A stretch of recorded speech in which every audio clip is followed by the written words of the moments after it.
Alrighty, hello everyone. Managed to get Instagram up right away, and we're also rolling here on YouTube for UXL and Facebook as well for UXL. You can also find us in the FCMG preview crew, which is a private group that FCMG has, which is my company. And you can join that group by finding us on Patreon. I think it's just $5 a month, and you can get into that group, and then you can post your creative materials, so like photos, videos, all kinds of things like that. Anything that you've created that you'd like some professional feedback on. We have everyone in that group, from friends that I know are interested in photography and video, and people that I've actually worked with. So there's professionals in the field, there's laymen, there's all kinds of people. Hello everyone on Instagram, how you doing? Good to see everyone filtering in. I missed everyone last week. I was terribly sick. I had the allergies going on, and it was crazy. It would have been, a whole lot of this if I was on the stream right now. So last week I kind of kicked out, chilled out a little bit, got better, got used to the old allergies outside, and feeling good now. So yeah, it's great to have everyone on stream again. So it's good to see everyone. It's good to see everyone's happy and healthy and all that stuff. Hopefully, everyone's staying safe out there. It's certainly been fun. Facebook user says, "I love you. Stay." Awesome. Good to hear that. I appreciate that. That's very kind of you. I love you all too. You're all fantastic. Cool. So today we're gonna get into some questions. We only have one extra question today, so it's gonna be a little bit light in terms of the question and answer period. But as always, you are encouraged to ask me anything about photos, videos, media production in general, anything from film production, high cinema stuff, all the way to just making a short video at home, or how to make better videos with your phone, things like that. I'm always interested in answering your questions, and I'm always happy to see people chiming in and chatting. So it's good to see people already popping in. We've got I have the restream chat up and working. Again, it's not quite tied in right here just yet, but we'll get there one day. Yesterday, I did something very interesting. I worked with a company called KJAD, and we did a live stream test to make sure that we can get our audio latency perfectly lined up for weddings. We're actually going to be doing some wedding videos and live streams like that. So that's going to be a whole lot of fun. Those will be private to the people that, that host those weddings, but every now and then we might do a shared stream out to the producer's log. If you're on Twitch, you can find us twitch.tv/producers_log. And there you can chat in, and your chats will pop up on our little sidebar here.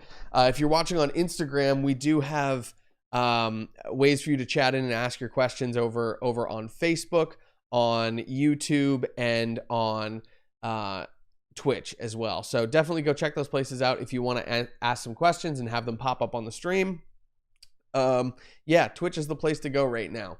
So it's good to see everyone. Love you all. It's great being back. I was sick with allergies for last week. So yeah, we're gonna get into some questions, but first I wanted to talk a little bit about what I did yesterday. We did a short little stream on FCMG_stay.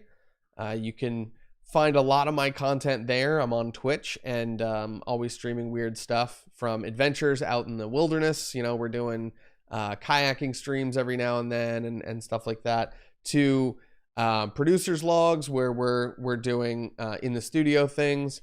Those will be the ones that are exclusive to Twitch. So if you find me streaming on FCMG_stay, you can always ask me those questions. Ask me anything about photo, video, media production, anything like that. I'm always happy to chat, and I'm always willing to, pause whatever video game I'm playing. I don't care so much about the video games. I care more about the media production and testing things and making stuff look great.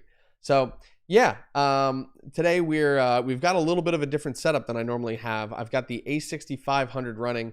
Yesterday when we were doing our live stream, I found out the hard way that if you put too much power into the DC inverter of one of those ANSO battery converters for Sony mirrorless cameras, then you can actually fry your camera. So I've got a fried A6400, which is a real bummer, but I'm going to go through the process of trying all of the at-home fixes, try and get it fixed myself. Hola, Ramon Villa, 12K. Good to see you. Thank you for chiming in. So yeah, it's something that I'm going to have to go through and try and fix this camera as best as I can. Hopefully there's a cheap or free solution for that. As videographers and photographers, I feel like we're always looking for inexpensive ways to fix our equipment and keep it running, keep it maintained and all that. So it's a real bummer. Basically I would go to turn on the camera, nothing would happen. So I tried replacing the batteries. I tried doing a couple resets and things like that. Nothing's working so far. So hopefully it's not too crazy of a fix, but we did get some really cool stuff working during that live stream. For instance, we're using a Sony FS5 camera, as a wireless webcam, more or less. We have it on a multi-stream switcher, so we can switch between 4 inputs and get some really cool multi-camera stuff that way. But in order to do that effectively, you have to have all of your audio sources perfectly matched in the live stream, or else, you're going to switch to a camera and someone's mouth is going to move and then they're going to talk a second later, or vice versa. You're going to hear them talk and then you're going to see their mouth move. And that just, doesn't work, especially at a wedding where it's a live event with music and all that stuff. So, people would be bouncing around to the beat and all this stuff. And then you switch to another camera and all of a sudden they're off time and everything looks really weird and oh no. And then you'd switch back and it would be fine again. But, you want to avoid that in your live streams as much as possible. So I'm trying to find some ways around that solution. Right now we have we have latency dialed in on our audio. We have audio coming in through a separate source. So all of our cameras have a bit of a base delay. It's around 150 milliseconds, but as soon as we add that extra camera in, the wireless one, it goes up to about 300 milliseconds for that camera. So we kind of had to find our happy middle zone. It ended up being about 250 milliseconds because I think adding that wireless camera pushed the latency of the other cameras by about 50. So when there's 200 and 300 milliseconds of latency, if you go right in the middle, you can find this really nice middle ground. It's the average between the two levels of latency that we are experiencing, and it actually ended up looking just about perfect when we got it on the other end. So that did help with that solution. But again, this is it's kind of a janky solution already. Like we hooked up the FS5 to an Axoon Cine Eye, which is a little device. I don't have it handy at the moment, but it's a little device that allows you to send via 5G Wi-Fi a wireless HDMI feed, but it only goes to smart devices like a cell phone. So we basically had to rig up a cell phone to HDMI screen capture cable that would work, and then we'd have to crop in all of our images just a little bit so that you wouldn't see the edges or the phone menu when you're actually streaming from that angle. So it was definitely an odd fix, but it did work in the end, and it actually looked really, really good. So if you go to twitch.tv/FCMG_stay, you can see those clips.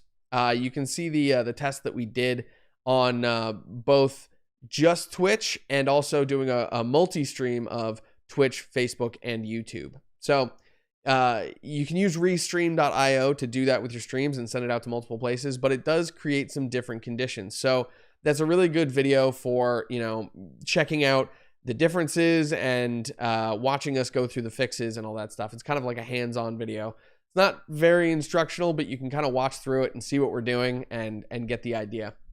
Okay, yeah, but we're going to move on to our only stream pre-registration question right now. I'm not sure if there's, something going on with the questions, but I know because I was out last week, we're probably not going to have as many questions this week because of that. So let's see here. Aaron Kelly asks, very simple question, what to charge clients?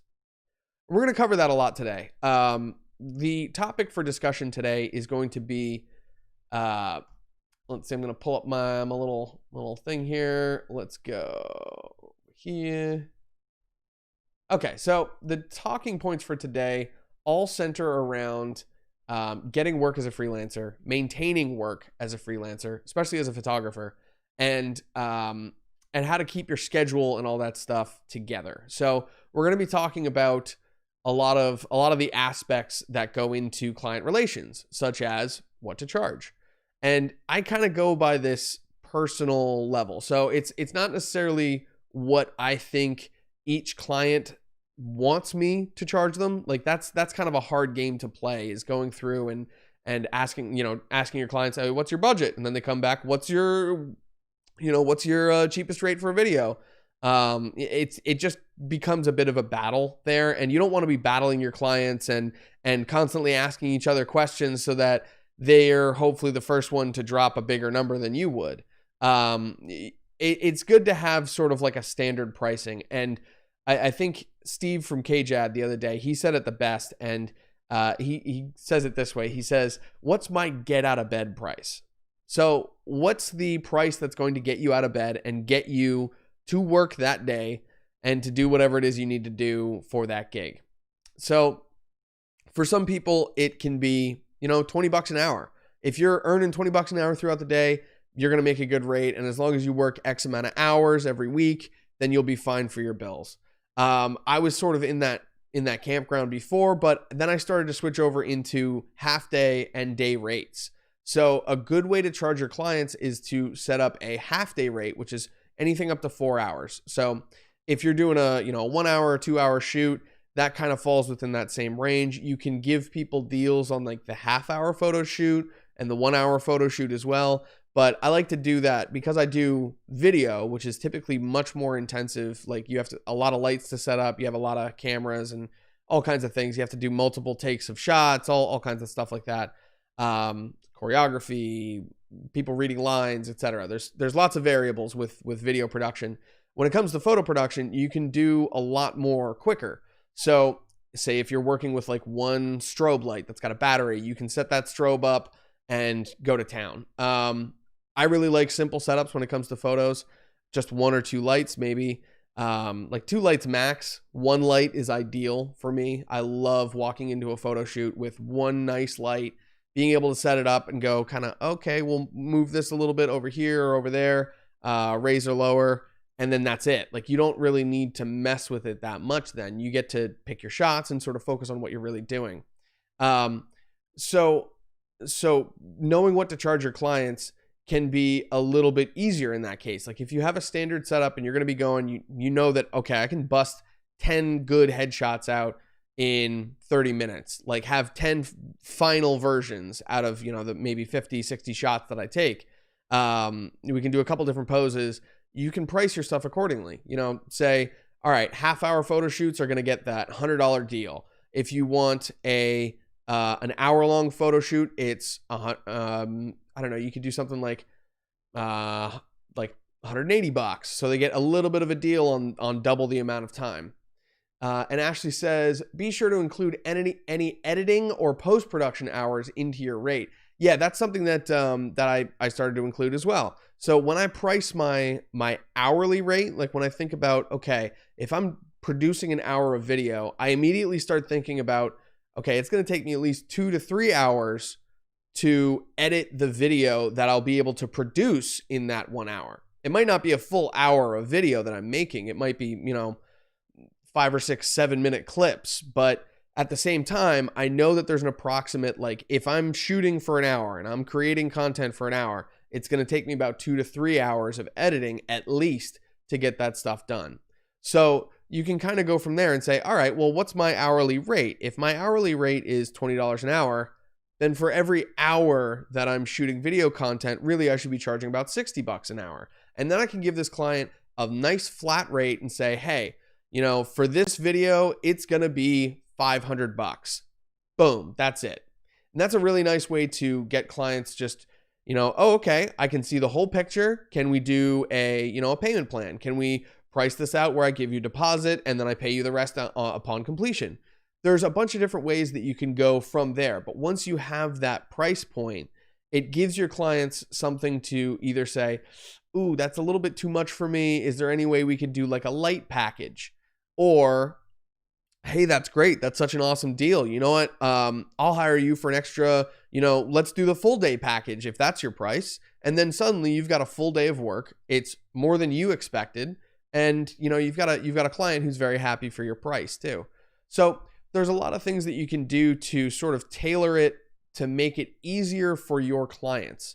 Instead of doing the whole, hey, what's your budget thing, you can sort of present these things as a hard line and say, I charge $350 for a half day of video production, and you get a completed video out of that.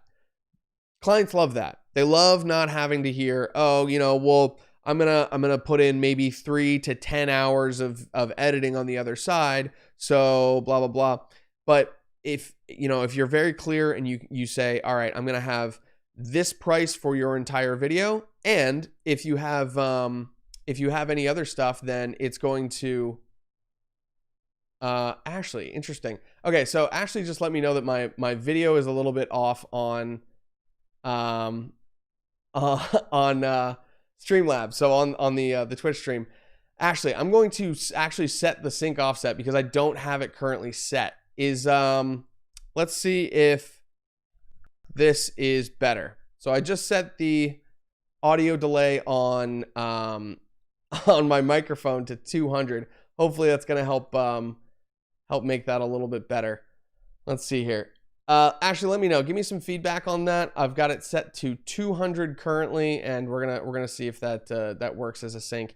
On Instagram, obviously, you're not getting that sync delay, but on YouTube, that would be UXL on YouTube, and also UXL on Facebook. You can join in these streams as well, and you can actually comment in, and I'll see your comments, and we'll be able to chat as we do it.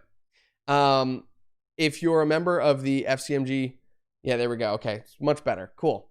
If I need to push it more, Ashley, just let me know. Yeah, okay. So we're talking about pricing things and how to approach your clients with numbers and with pricing. So it is always a little bit daunting to go up to a client, especially a new client. Good morning, Kajwan. People on Instagram chatting in. It's good to see. If you would like your comments to be seen and your questions to be seen, if you have any questions about photo, video, media production in general, head over to twitch.tv/FCMG_stay and you can chat in, as well as UXL on Facebook and YouTube. And then I'll be able to see your comments in this little chat box up here. It's on my screen. Anyway, okay, so hopefully the delay is working correctly now. So when you're pricing these things out, it can definitely be a little bit challenging and a little bit scary sometimes too. So, you don't want to lose a client just because you overprice something. But at the same time, you need to make sure that you are covered. You can't be going out and doing gigs and realize halfway through, oh shoot, I grossly underpriced this. I know that they're going to be, needing a whole lot more editing time than I initially thought that they would need. Something like that can really, really ruin your day, especially your work and all kinds of things like that. Like it just means that you're going home with more work than you thought that you had before. You're not getting the rate that you need. And, it can cause some actual problems. So instead of kind of letting those things go and just putting your nose to the grindstone, one thing you can do is get back in touch with your client and say, hey, I apologize, but things aren't exactly as I thought that they would be. I had certain expectations and, we aren't quite getting to that point. So in order to make this really worth your while, I need to adjust the quote a little bit. How does that sound to you? And you give them the quote that you're thinking of that you really need for that budget. And if they don't agree, you say, okay, well, then in that case, we're going to have to pare back our idea a little bit. We'll have to kind of limit those elements, and then you can put blinders on your client so that they're not going, well, what can we do this? Can we do that? Can we do X, Y, and Z? They know that this is what can be done. This is what fits into that budget, and this is what will work. It can be hard to have those conversations, but it's always better to start that conversation and have it than to get 90% of the way through a gig and realize, oh crap, I'm $1,000 over budget. And now all of a sudden I need to, get this client to pony up a whole bunch more money all of a sudden. That can be way too much. So something that I've had to do recently is deliver a product that wasn't something that I was necessarily happy with, but that was what was afforded in the budget. So we got to a point where, the video cut was pretty good, and it was cut basically to the script, but we still needed something more. And I sort of use that as a convincer where it's like, hey, with a little bit more budget, with a little bit more time in the editing plate, we can add some stock footage, we can add some great audio, we can do things to really polish this product up into something that's going to be, a point of pride for both of us. And now that we're at the point where we're getting to that final edit and they decided to go forward with the changes that I proposed, it's really, really coming together. It's making a huge difference. Everyone's happy. Everyone's informed of what's going on. And there's nothing more important than that.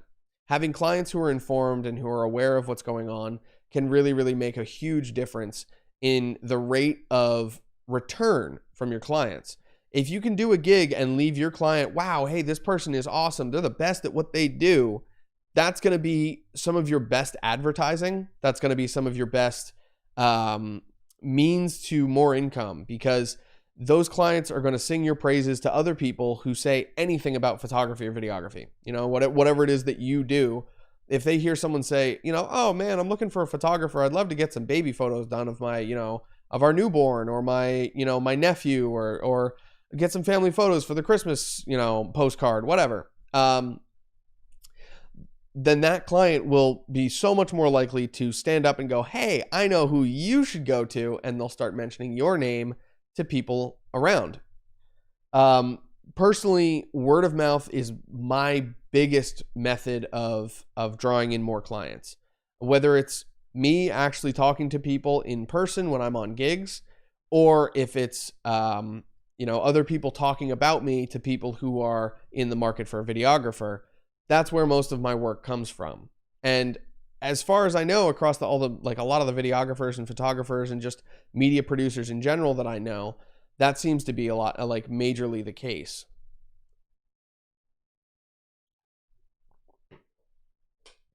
Whew. Oh, I forgot to bring down water. Whew. Jeez. Let's see. Ashley, is our audio delay looking good? I just want to make sure that we're all good for everyone. Liza Kolvek, yeah, it's good to see you in the chats. Thanks for popping in. I know last week we didn't have the live stream, so it's good to see people hopping in this week. I had bad allergies last week, so I was sort of out of it, and I thought that you didn't want to hear me stream like this. So yeah. So this week we're talking about work, how to get it, how to keep it, how to get more of it, all kinds of things like that. We answered our one question, which was Aaron Kelly asking what to charge clients, and we kind of went through my standard ways of pricing, how I do half day and day rate pricing, but that's mostly for video because my gigs are almost always longer than 2 hours. It's very, very difficult to get any sort of gig that's just, hey, show up with your camera and shoot for 45 minutes and then get the heck out. Not many people go for that. So my gigs are typically longer. The shorter ones are just under 4 hours, and longer ones go into the 8 hour, 10 hour, 12 hour range. So I have, pricing based on 4 hours, 8 hours, and 12 hours. And 12 hours is like, okay, you're getting, primo pricing there. You do get a little bit of a deal, but, because we're going into a 12-hour day, it becomes a little overpriced. Based, compared to just like an 8-hour day, or if we keep things real efficient, we go for 4. So, for photographers in general, I've seen a whole lot of half-hour shoot and hour-long shoot pricing. You can do packages for families that are a little bit longer, up to 3 hours. Things like that, where you're having to do lots of photos, like say a corporate, like a business needs, headshots for all their employees, and they need a group photo and they need some marketing materials. Then you can go through, hey, it's Ashley. Oh my gosh, you brought me water. You're fantastic. I love you. We got water now, people. Awesome. Yeah, it's looking better. The audio and the voice match up. Cool. Okay. I should do the same testing that we did with KJAD and actually go through and figure out the perfect, latency. Yeah, interesting. I'm learning new things every day. It's one of the great things about this business. Thank you. Yep. You're the best. that was Ashley. Ashley helps us out with the live stream. She gives me feedback and whatnot, lets us know when things aren't quite working right, or if we need to adjust things. So we just got the latency a little bit better dialed in. Hopefully it's looking good on YouTube, Facebook, and in the preview crew as well. But yeah, it's good being back. Last week I was out, but this week we're back again. So let's keep chatting. I'm gonna get some water in me, but let's keep chatting about gigs, how to get them, where to get them, all kinds of stuff like that.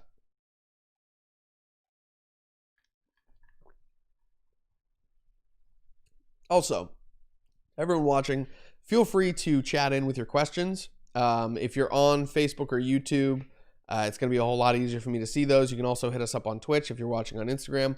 But if you ask any questions on there, they're going to show up. I have this little chat box here. We got Ashley chatting in. We have someone, their name didn't show up, but and then Eliza Kovac been chatting into us and saying hi. Typically, some of them show up here, but I don't have things quite set up right. Again, I keep forgetting to do that. That's just a little detail I got to do. Okay. Asma D says, hi, where can we get the photograph jobs? Thank you. So I'm actually just about to talk about that. It was perfect timing. So before we get into these questions, I'm going to do our little ad read here, just because UXL has been kind enough to sponsor these live streams. They're helping spread it out to the creative community and get it into the hands of people like you. So this video is sponsored by UXL Career and Learning Network. Are you interested in learning a new skill? UXL is a leading provider in online training. They host courses from top-rated instructors across the globe. Find courses on just about any subject and join a community of over 500,000 passionate learners. Visit uxl.com and register today. And there's UXL's logo. They've been super, super cool.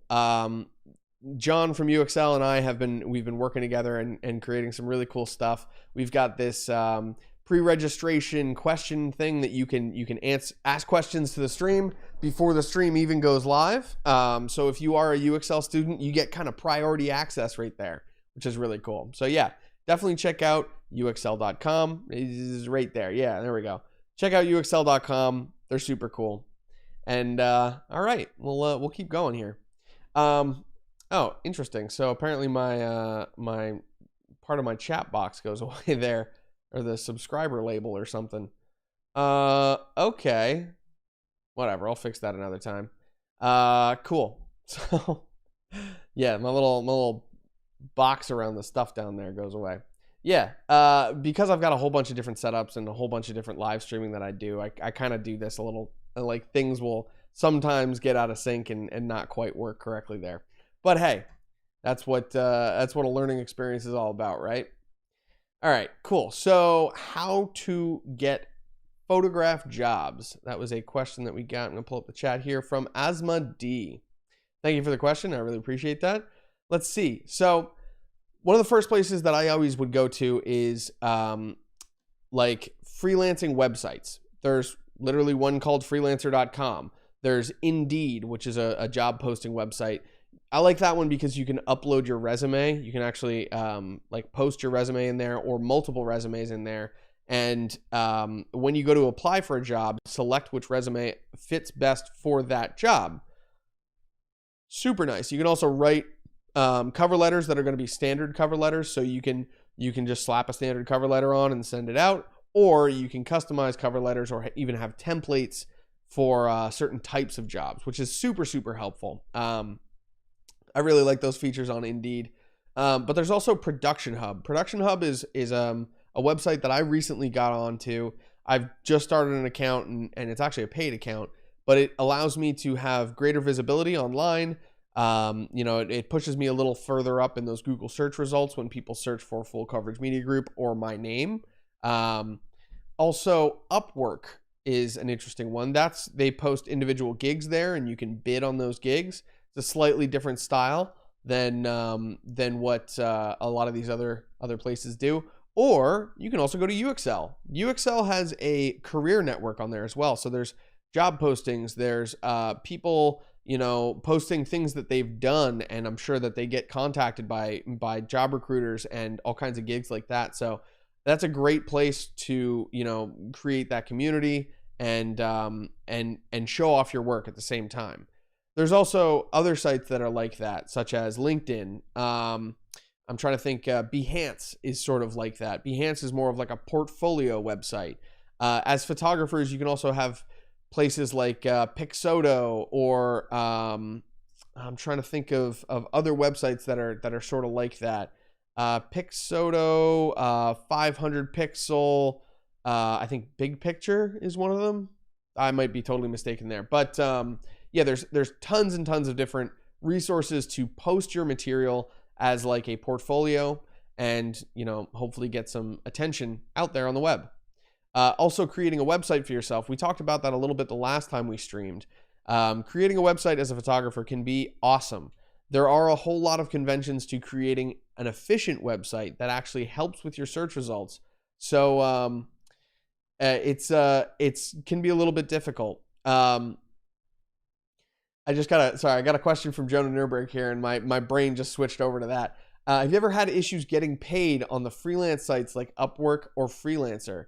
To be completely honest, I've never gotten work through Freelancer or Upwork. I've posted there, I've had job listings and whatnot. I've used it more so as like, hey, by the way, you can look at my portfolio on Freelancer, or you can look at my, my experience and all my gigs and all this stuff, and some projects that I've worked on Upwork. I've used those more so as example material to convince people that I'm talking to, like, hey, yeah, you can check me out here, you can check me out there. I'm all over the website, all over the internet. Sorry. So I haven't necessarily gone through that, but I've heard of people getting some really cool gigs through there. There's another one, ZipRecruiter is an interesting one. I was signed up on there for a while, and I would get these really interesting briefs. And then no, I think that's the other one. ZipRecruiter had some interesting gigs like that. But yeah, Jonah Newberg, it is very competitive. Those websites, especially the ones where you have to bid on projects like Freelancer and Upwork, they're going to be super competitive. It's a lot like, Fiverr or something like that, where people are basically just looking for, hey, slap it together, get it out of here. And meanwhile, like producers that have more of a high effort mentality, like they're actually going to put in some good effort, and try and make it like artistically pleasing to them as well as the client, that might not be the best place. This is like, all right, you're going to do like factory production, like just stamp it and ship it, like get it out there, right? Yeah, it's definitely like a high competition, high output kind of place. It's like I searched for a lot of like work from home jobs, and one of the ones that I found was doing caption work for Rev, and I can type super fast. Like I'm very, very comfortable just blasting through, note taking or anything like that. So working on that website, I figured it was a great idea. But then I started to realize like, oh wow, okay, so this is for an hour of content, but to create an hour of content, it takes me like an hour and a half to type it all out. So wait, my hourly rate is actually like $5 an hour. Wait a second. So I realized that, some of these things, yeah, it's an easy opportunity to earn some income, but you have to be at like super high factory, like production standards, to really make it worthwhile. So it's kind of interesting. Yeah, last time you mentioned starting a website, I think I'll try that approach. Starting a website can be great. My websites haven't worked that well for me because they were on Shopify staff accounts, and I think that those weren't really listing well with Google at all. Like I think that those are literally removed from search results. So fullcoveragmediagroup.com, you can go and check that out. I am going to be switching platforms though, because obviously that's not working. Yeah.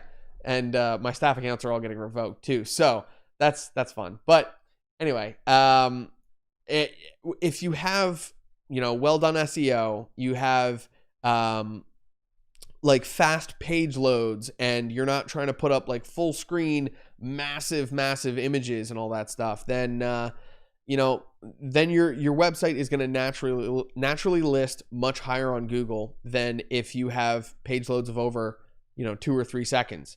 Or if you have super large images, or if you're not really following conventions. Like there are literal steps to take when designing a website and when editing the sort of back end stuff, so like metadata and stuff like that, that you can follow in order to make your website list higher and do sort of the same things that AdWords would more or less do, which is, you know, give you more visibility. But if you're designing your website to really fit a couple of keywords and to help you rank high for a couple of keywords, that I would say that's almost more worthwhile than just immediately going to AdWords and like paying for that exposure, because A, that's expensive.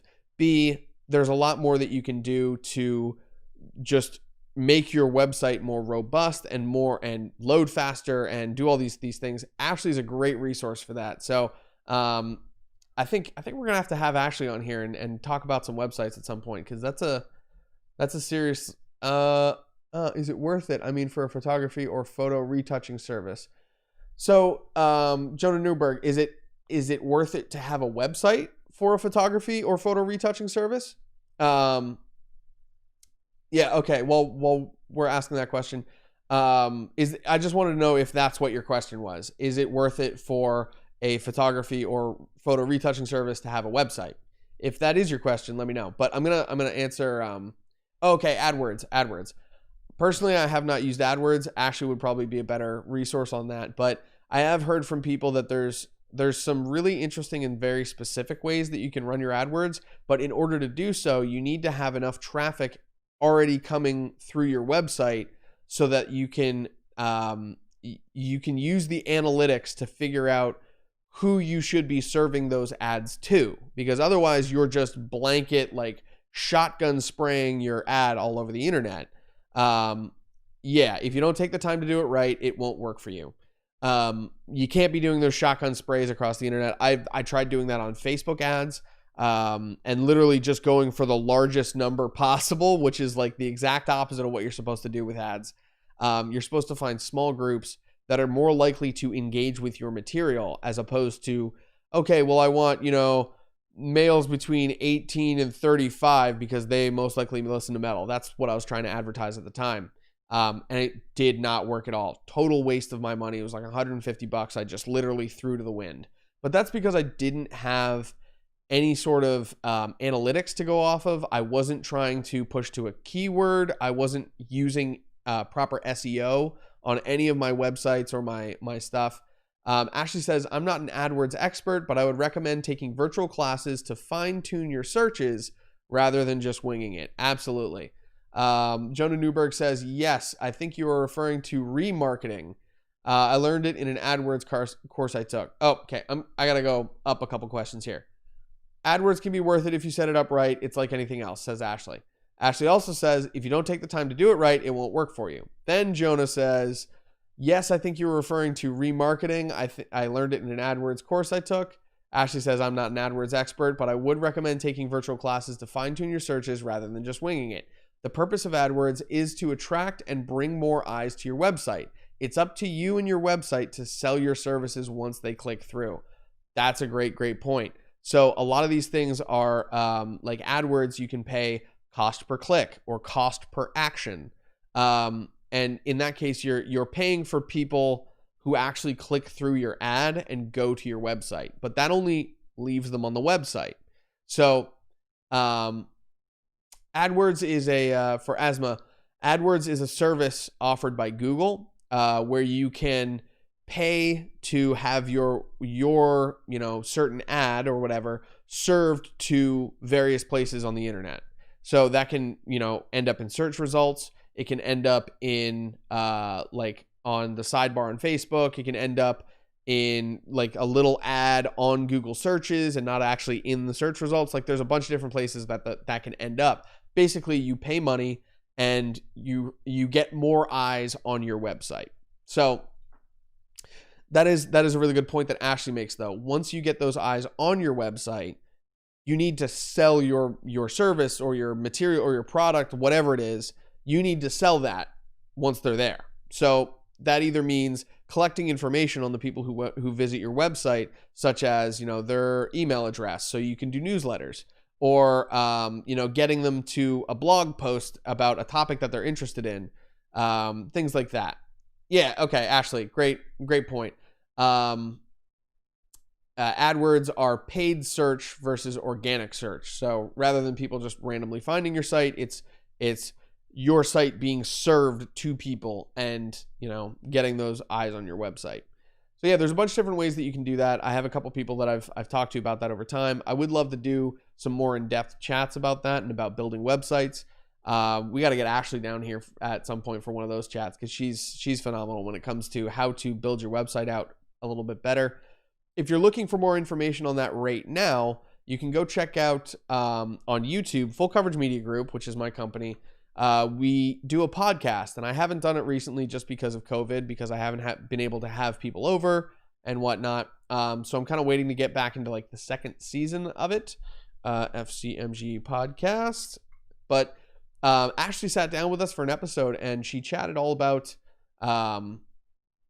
websites and web design and programming, and it was such an interesting episode. It's an hour and 23 minutes long. So if you're looking for more information, I'm going to get a link for you right here.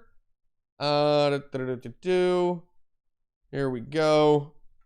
And I'm going to drop that into the chat right here. FCMG podcast with Ashley. Boom. Okay. Ashley says, I would love to talk about websites as well. Says, focus on organic search first. If you can get that optimized, you can easily reach upwards of 400 people a month, even with a small business with no paid marketing. See, that's what makes me think that my website currently is just not optimized at all. And that's my fault. I tried putting in, big images and full screen images and videos that play automatically, so my load times are crazy. Really, it's just way too heavy duty of a website, and I need to adjust that so that I can actually end up in search results. But even with, terrible SEO and all this stuff, I'm still getting like 14 people a month visiting my website. That's basically one person every other day. But if I up that, if I work on that aspect of my website, I can really, really push that up. Ashley says anywhere around 400 people per month, which would be huge. That would be a, 40 times more traffic than I'm already getting. So that's definitely really cool. Let's see here. I'm going to double check, see if we have any other pre-registration questions. If not, we're going to get into our topic.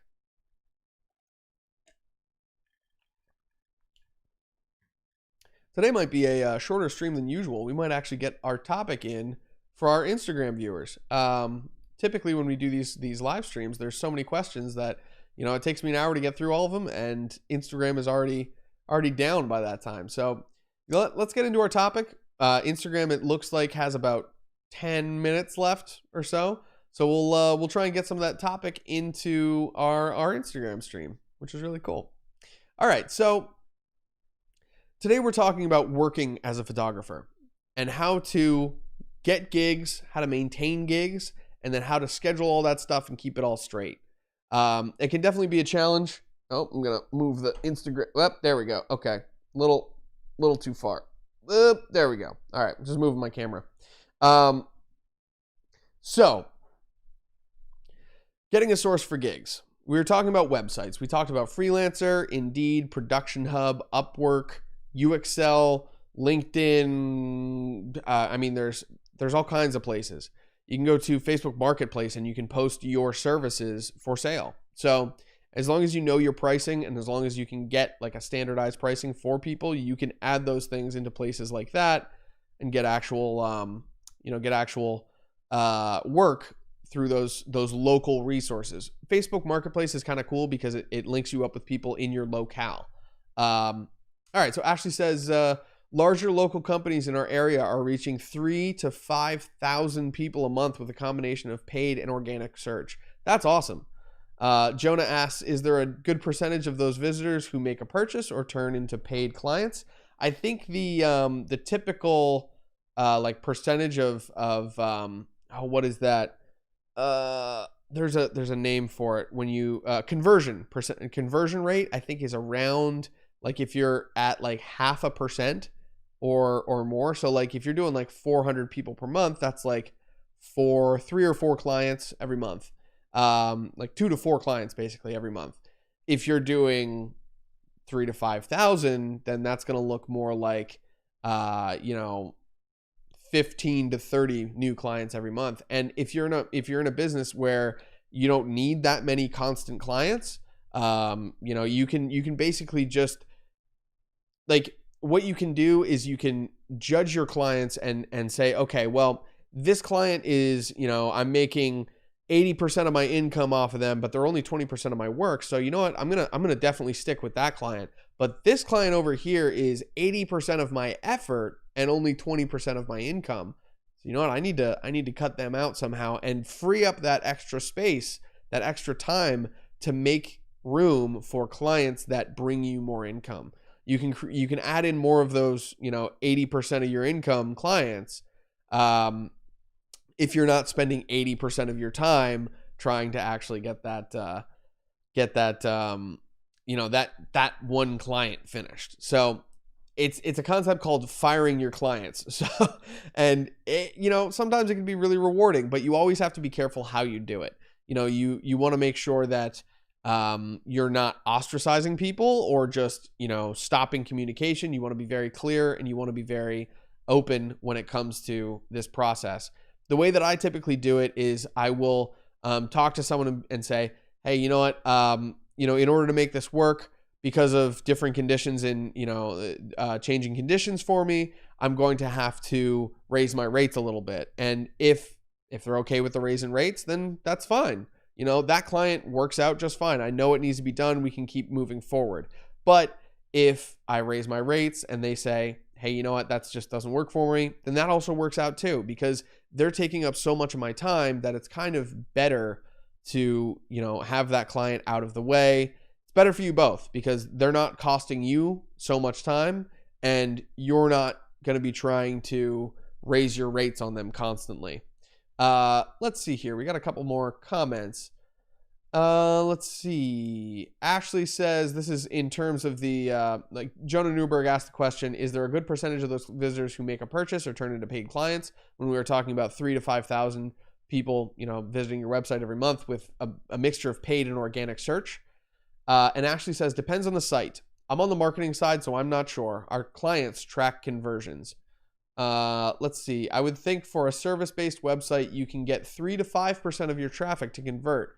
If you can get 3 to 5% of your traffic to convert, you're doing well. Yeah, absolutely.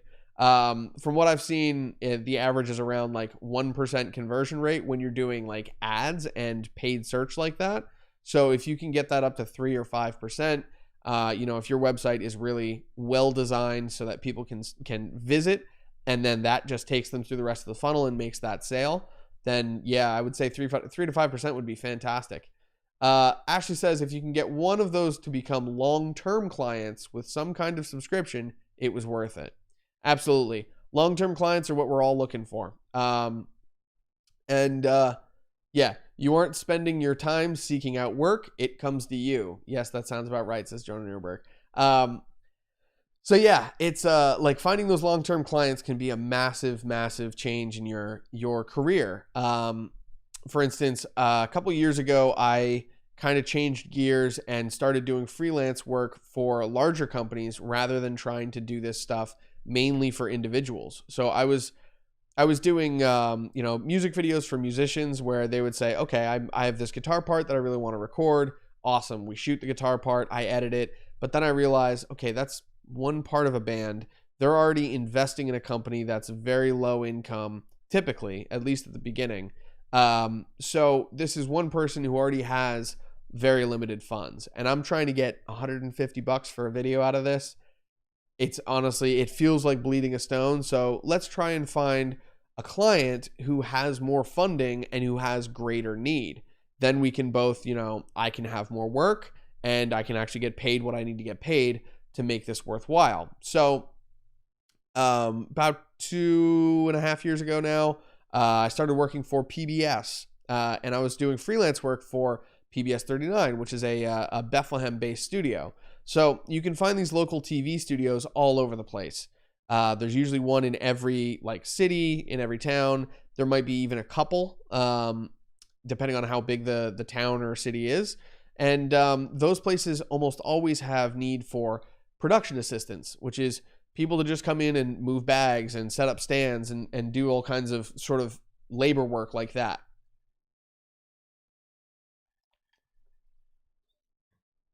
But even better yet, if you have, you know, equipment, a video camera, if you have photo cameras that even double as video cameras, any sort of stuff to help them produce, that can be a great gig. Eliza Kolvek, I do not work there full time. I work as a freelancer. So currently, I have like a temporary contract laid out with them.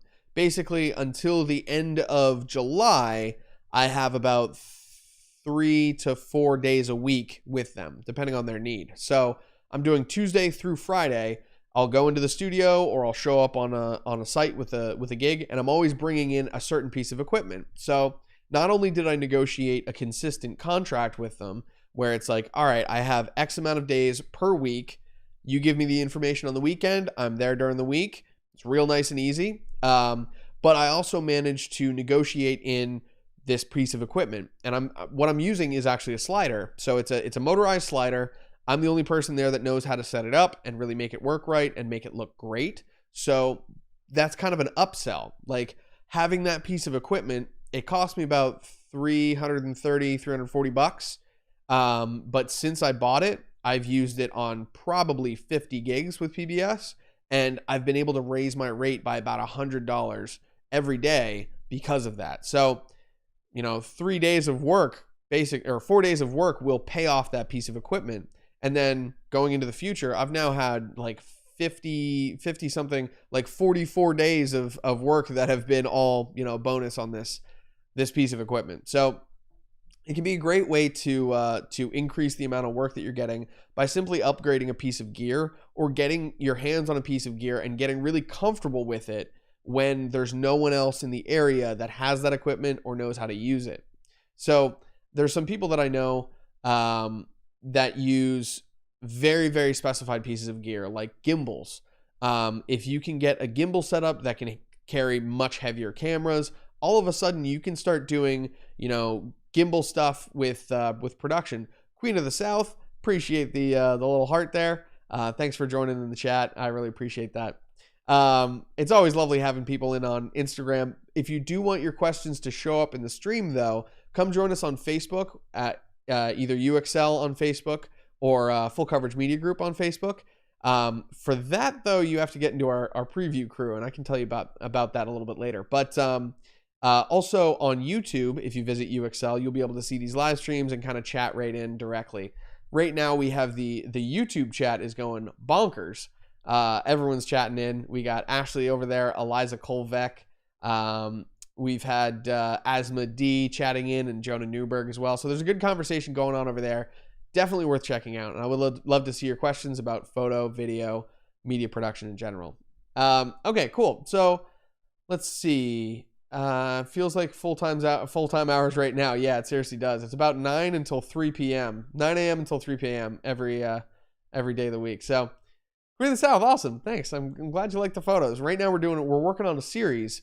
The last couple of episodes have been on this series as well, of how to be a better photographer. And that includes using your cell phone. It includes using, you know, all kinds of devices that are available to you. And then also how to upgrade, get better cameras and things like that. We got slowly more complicated as the concepts went on. Today we're chatting about how to get jobs, how to maintain jobs, and how to make that schedule work for you. Something that I like doing is speaking of getting jobs and also a little bit of the scheduling thing too. Something that I really like to do is to operate in 2 industries at once. So the 2 industries that I've been doing lately is daytime TV, which is, news stuff and whatnot, but it's all, I'm working during the day, during the weekday too. They don't work during the weekends. So what I can do instead, since I have that free time on the weekends, is I started doing wedding stuff too. So I'm working with KJAD, which is not just any day, KNOT, just any day. They're a Wilkes-Barre-based photo, video, media production company for weddings, and they operate almost exclusively on weekends. And that's perfect for me because that's the free time that I have. So we have a bit of a crazy schedule coming up where I'm going to have, PBS days during the week, and then I'm going to have KJAD weekends, and it's just going to be constant for about 2 months. But you got to take the work where you can get it, right? So that's what we're doing right now. It's definitely feeling like full-time work. And honestly, the pay is a lot better than a lot of full-time jobs that I've had. So I'm very thankful for that. And it's something where, if you price accordingly and you're kind of strict with your pricing, like my rate is this, and you don't budge from that, you can end up landing some longer term clients like this that will pay those rates happily. You do everything that they need to do, and as long as you keep them happy, you've got consistent work like that.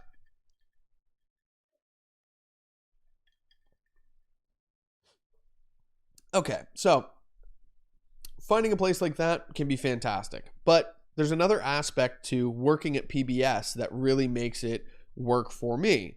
And that is, so it's a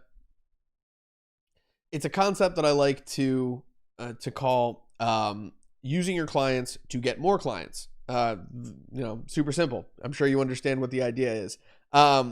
Basically, if you have clients that send you out on gigs for other people, such as a production company that sends you out on gigs for other companies, sometimes you can run into people. How's it going, Chef Vinny? It's good to see you. You can sometimes end up, going out on a gig, talking to the client that they're working for, and that client goes, yeah, you know what? I just really wish that I could find a freelancer who does could set up like a security camera system for me, or who could set up a live stream solution so that our company can do, periodic live streams.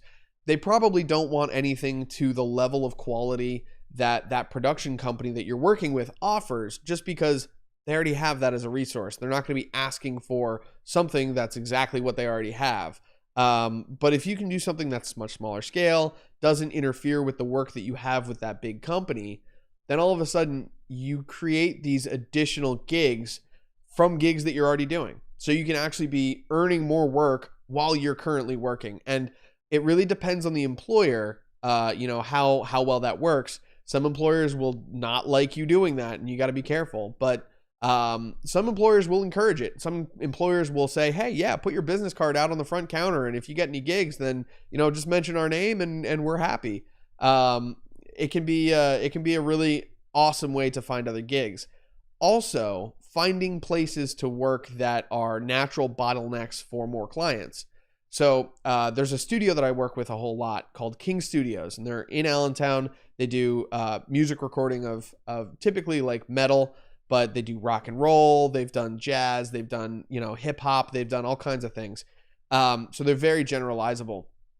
Anyway, when I work with them, when I'm in their studio and I'm producing content, there are constantly musicians and artists and entire bands coming through, and they're chatting with the guys. They're going, hey, we can use a music video.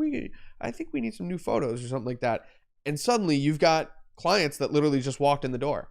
So if you're doing work at a place like that, you can use those as a bottleneck to funnel in more clients into your client base, as opposed to just theirs.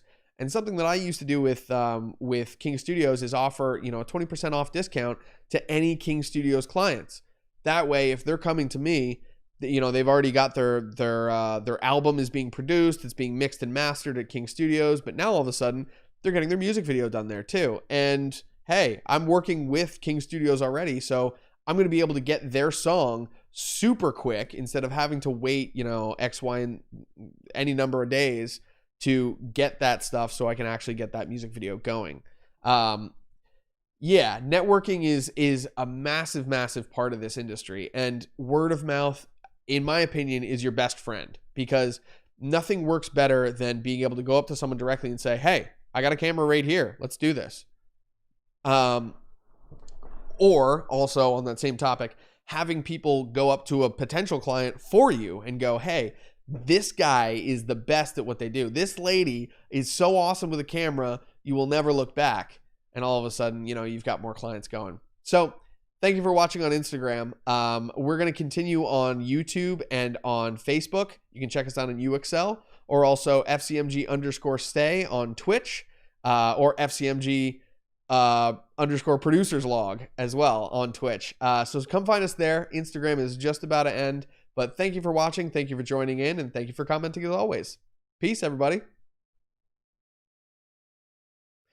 That was the Instagram. So don't think that I just ended. We're still here. We're still doing this thing. Okay, let's end the live video on Insta. Here we go. End video, and I gotta share that thing right away, or else it goes away. Sweet. That looks good. Awesome. Apologies for the wait, everybody. FCMG producers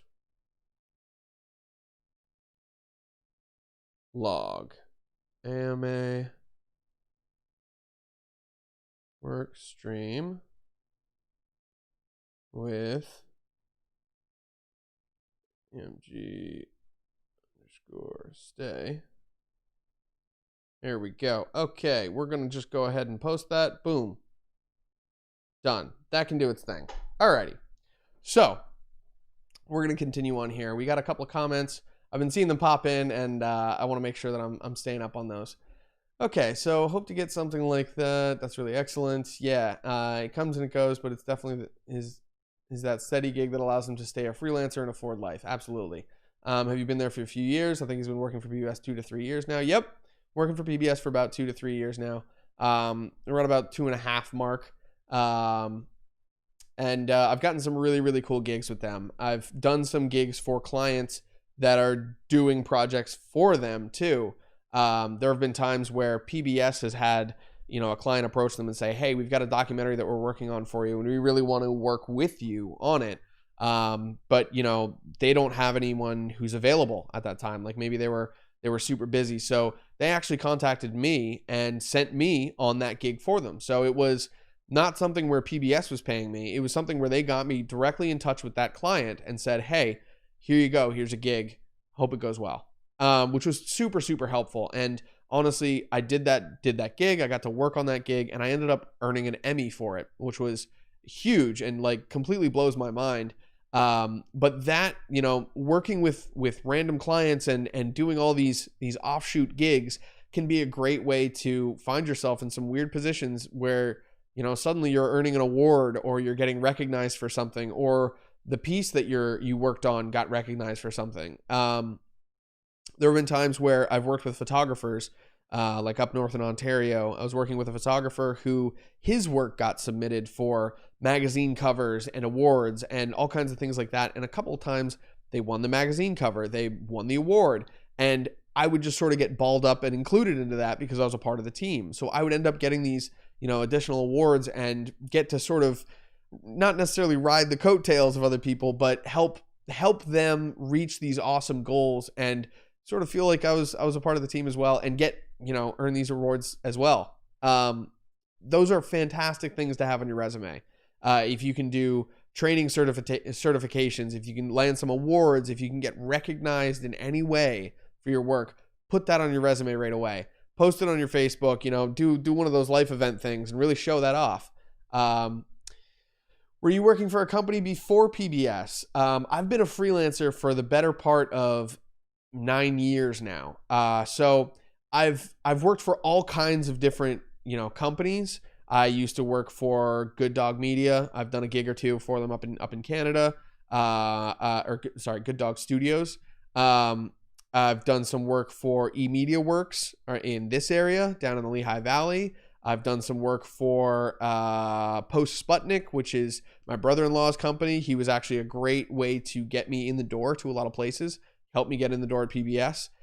Again, word of mouth, huge. If it's family members, don't be afraid to ask them for a reference. Just be sure that you can make them look good in the process too, because anytime someone gives you a reference, it's their reputation on the line as well. If you show up to a gig and you completely duff it, then they're gonna, their boss is definitely gonna have a certain look for them. The next time they suggest anyone to come in and help with the gig.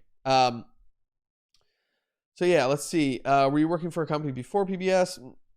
Yeah, no, it's just Full Coverage Media Group. Those other companies were all freelance gigs, and that's the kind of stuff that I like to stick to. That way I can control my own rates. I can sort of add more value to them. I can say, hey, listen, you don't need to pay me benefits. You don't even need to pay taxes for me. Just send me all the money and I'll do what needs to be done with it. I pay my own taxes. I have a CPA who does that. He lines everything up for me and checks all the boxes. But then he also can go through and say, hey, you spent this much on equipment. Let's see if we can expense that stuff. So it really pays to have your, not only your finances in order, your income going into the right place and your invoices and all that stuff organized, but it can actually help you pay less in taxes if you're running it as a sole proprietorship or something like that. So definitely consult your tax professional if you're thinking of going somewhere like that. A lot of times you can get some advice from them just off the bat and be like, hey, if I were to hire you as my CPA, like what would I need to do? What would you need from me in order to make sure that everything is organized and I'm paying my taxes correctly and X, Y, and Z. So yeah, it's definitely a balance, and you wanna be ahead of the curve on that stuff, because otherwise it can cost you a lot. So definitely be sure. Here's an example.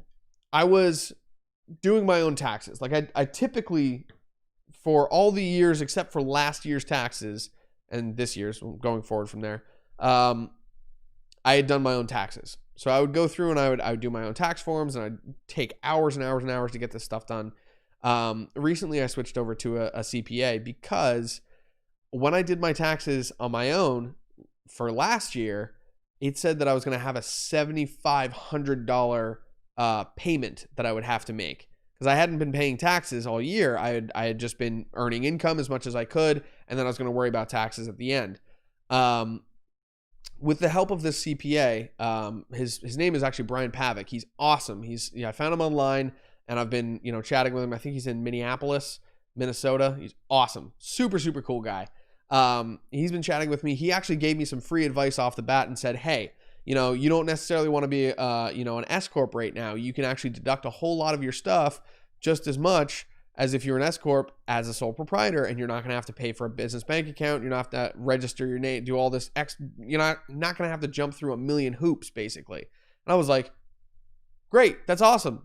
Totally, let's do it. And, he helped me go through that and expense a lot of things.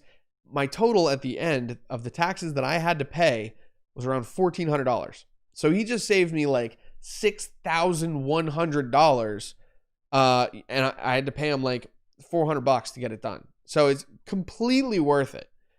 Literally, it costs a little bit of money now, but it'll save you a ton of money in the end. So like when it comes to scheduling and maintaining your jobs and keeping your clients and all that stuff, doing your taxes and doing them accurately and having a CPA help you out if you're buying a lot of equipment is the way to go. Absolutely the way to go. Definitely check it out. Definitely talk to a tax professional. Okay, now that I'm done that rant, let's grab some water.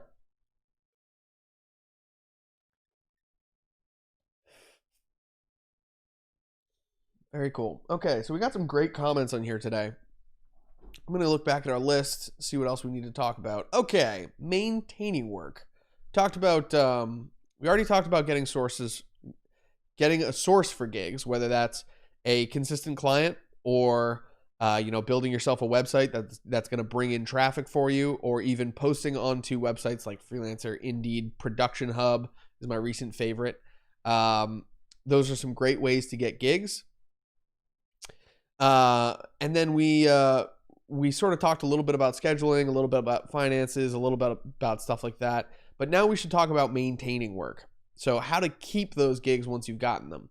A huge part is keeping cool. So that's something I personally, I have always had trouble with that. I'm just an emotional person. I've got like a whole lot of passion for what I do. So when things go wrong, or when something happens kind of like not the way that it's supposed to happen, I get a little verklempt sometimes. So I've had to work on that over the years. And I remember gigs when I was young, when I was like 24, where I would do the gig to the best of my ability. I'd have all this confidence in it, and I'd go to deliver to the client, and they'd go, "That's not what we're looking for. Like, did you read the instructions? Come on, man. Like get what we want." And I'd go, "Well, what the hell? Like, what's wrong with them? Why didn't they like my work? That was such good work." And then I would slowly change that attitude to get to the point where I go, "Oh shoot, what did I do wrong? What did I not pay attention? What needs of theirs did I not fulfill?"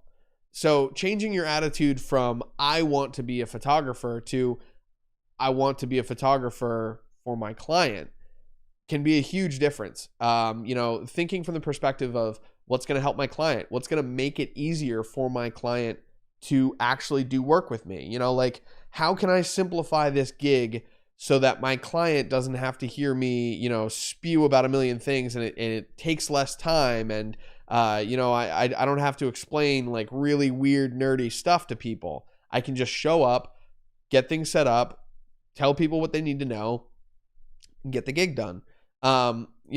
Making things efficient for your clients and making them easy for your clients is huge. What we're really selling here is solutions to problems.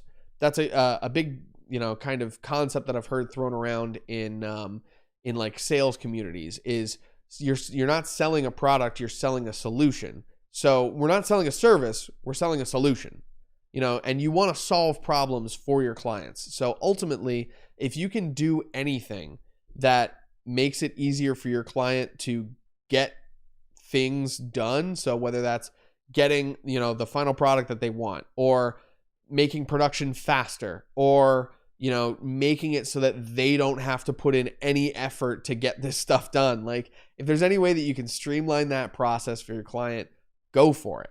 Definitely go for it. It can be a really simple thing that can make a huge difference to your client. And sometimes it does mean a little bit more work for you, but as long as you're staying within that threshold of how much time you're investing versus how much you're earning on that gig, that can make a huge difference. As long as you're staying within that threshold, then you'll be good to continue that work. That's why it's also important to know your pricing and all of these other things that we just discussed today. Okay, so another thing is following up, and I think that's something that I personally need to work on. So I was kind of doing some research on this topic earlier, and following up is one of the big things cited as a great way to maintain your clients and keep doing more work with them. Whether that's in the form of a newsletter or just a message every now and then, or calling them up and saying, "Hey, so haven't heard from you in a while. Is there anything I can do to help?" Things like that, where you're offering, a solution again to those clients, but you're the one going to them as opposed to just waiting for them to show up at your door. That can be a good way to get your clients back in the door and see what they need, see if they need an edit on anything, even if it's just a little fix. And especially if it's a little fix, those are things that you can do for free to really get your clients back in the door. Sometimes, you offer, "Hey, I'll brighten up this photo for you. Give me 5 seconds." They send it back and they go, "Hey, well, how much do I owe you?" And you go, No. Like, that's free. Just let me know when you need some real work done anytime soon. And they go, "Oh crap. Well, come to think of it, yeah, I've got some work for you to do." Just because you were that nice that you offered, a little touch a bit extra, they're going to come to you for another gig. So, and then finally, it's that, like we sort of talked about this a little bit, but that professional attitude and maintaining calm. If a client doesn't come back with positive feedback, being able to take that feedback and not let your emotions get in the way. That's a huge part of this business. There have been times where, like, for instance, I was on a gig and I was told to move a light stand. So I take the light stand and I move it. And then someone else turns around and they go, "Hey, why the hell did you move that light stand? Like, we need that over there. Put that back." And so I go and I put it back. And then another person, both of these people, by the way, were at like the same kind of rank. Like, they both were my superior, so I just had to listen to them. So the other person tells me to put it back. I put it back. First person turns around and goes, "Hey, what the hell? I told you to move that thing. I thought it was gone." And so I go to move it back. And then the other person, I see them approaching me and I go, "All right, hold on. You and you need to talk to each other." And getting those people in touch, as opposed to me going, well, what the heck, man? You know, I was told by this guy to do this, but now you're telling me that, and like getting all upset. Getting upset doesn't fix anything. It only makes people look at you and go, oh, wow, I don't want to work with that person again in case they do that again. It basically just gives people a reason to not have you back to a gig. So if you can maintain calm and go, okay, party A, if you could speak to party B, let me know what you need and I'll do whatever you want. Then it's like you're being the facilitator. You know, you're being the person that can help solve a problem between two people who are maybe not seeing eye to eye at the moment, but you can also change the focus from you being emotional to, okay, the other people need to get on the same page. There's all kinds of situations like that can occur, you know, whether it's someone telling you to do something this way, and then you go into a gig and now the you know, there's a different producer on the gig or something like that, or there's a different you know, model that you're working with as a photographer, and suddenly you need to do things a little bit differently, but you know, you try to do it the old way and oh, it doesn't work. That's not your fault. That's, you know, you gotta update and that's not anyone else's fault. It's just something that you need to be aware of, and you need to update your style to fit that gig. You know, sometimes a big thing with me is sometimes I'm told by clients to do something that in my training or in my experience, I know is not the right decision. So there are some situations where you just do it anyway. You know, it's just something simple that once you do it, you can show the client and go, all right, so I think that we should do it this way because look at this, you know, and you can show them the evidence of why it should be done the way that you suggested to do it. Or you can just leave it open as an option and say, okay, well, if this doesn't work, let's try that because I think this is going to work a little bit better, but let's give this a shot. Put in the full effort, you know, don't make it bad on purpose just so that you can do it the way that you want to do it. Definitely try and facilitate the way that your client wants it done first, and then, you know, if you need to, tell them, okay, we've got another way that we can give this a try. It might work, it might not, but you know, let's try it. And you take that shot and they love it. So making it so that it's less adversarial and more collaborative, like, hey, let's work together on this versus your way is wrong, my way is right. You're going to get so much more work. You're going to get a lot more continued work, and just maintaining that positive attitude and always trying to give a positive spin to whatever it is that you're doing can help maintain that client base as well. Sweet. Okay, so the last sort of topic that I wanted to talk about was scheduling. And scheduling's, it's pretty simple. Something that I've had to get into lately is, you know, all right, I have clients that are weekday clients and I have clients that are weekend clients. So my weekend clients, they will schedule months in advance. It's a wedding company, KJAD. We've kind of talked about them a little bit. Having a client that schedules in advance, fantastic, super awesome. Throw that stuff in your calendar and don't forget about it. Set reminders a week beforehand. Make sure that you're going to be aware of that gig when it actually comes up and you haven't just, you know, put it in your calendar and then completely forgotten about it. I actually have to go through and update my calendars just for that reason. We've had a whole bunch of changes in the wedding industry lately. A lot of people are changing their dates or going to 1 year ahead or pushing 3 months, X, Y, and Z, because we can't have massive groups of people during COVID.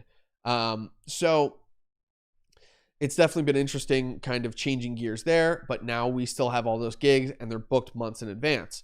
Meanwhile, PBS is much more of a reactionary service. Like if something happens during the week, they might have to go get footage of that, in which case I might have to get sent out on a last minute gig, get some gear together, you know, slap together a kit and just make sure I'm there. So those things are much more, you know, the week of. So on weekends, I always try and get in contact with my producers at PBS and say, hey, what do I need this week? What kind of equipment do I need? Do I need anything more than that motorized slider that you hired me to use? Is there any extra days that you need me to come in? Anything like that. Just try to get ahead of the curve and schedule things as early as possible. It sounds like a really simple thing, but honestly, a lot of people wait until the day of to say, oh, hey, you're going to bring this thing, right? Or like, oh, hey, you know, you're coming at this time and not that time. It's just sort of human nature that we don't think about things until, like, if you think you've got a problem settled, you're not going to think of it until it comes up again. So like the day of that gig comes up, your producer goes, oh man, maybe I should think about this, and like sends some more information, sends you something that you weren't expecting, but meanwhile you're already on the road. So you have to avoid those situations as the freelancer. You have to learn to anticipate your producers. You have to anticipate your your agency if they're looking for photos of certain events. You know that there's an event happening, get over there, do that thing. You know, this sounds very simple and kind of cliche, but it really does make a huge difference when you can anticipate the needs of your clients and create that collaborative sort of environment.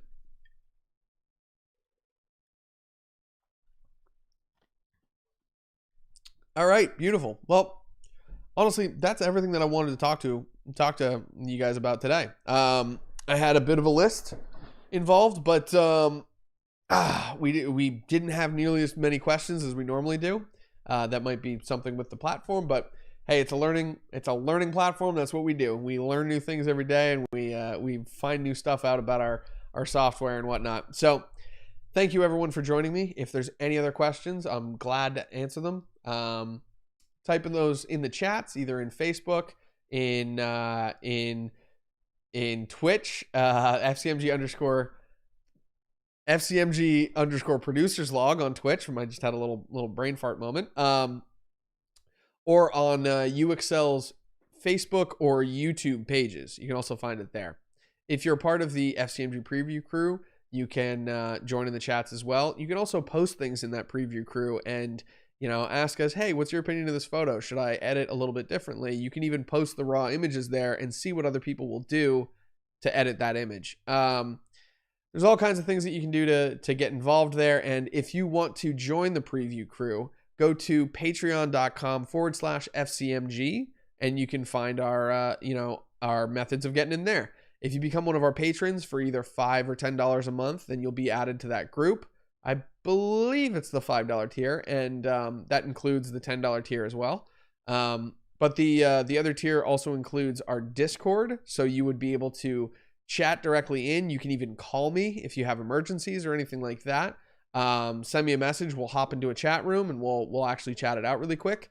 And then also there's some game nights that we play. So I'll be playing video games and streaming up here on Twitch, FCMG_stay on Twitch, and you can actually chat in during those as well and say, hey, what's your favorite camera for under $500? What's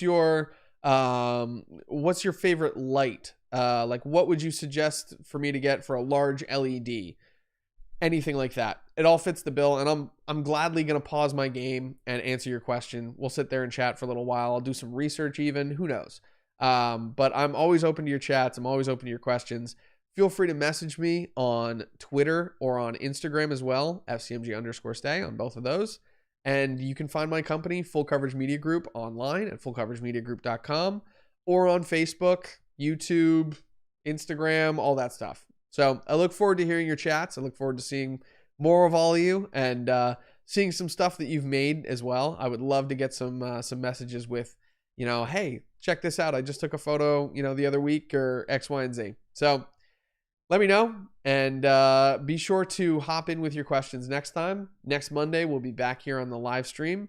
And thanks for watching another episode of the FCMG Producers Log.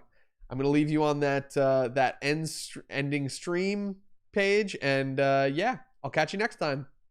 Peace, everybody.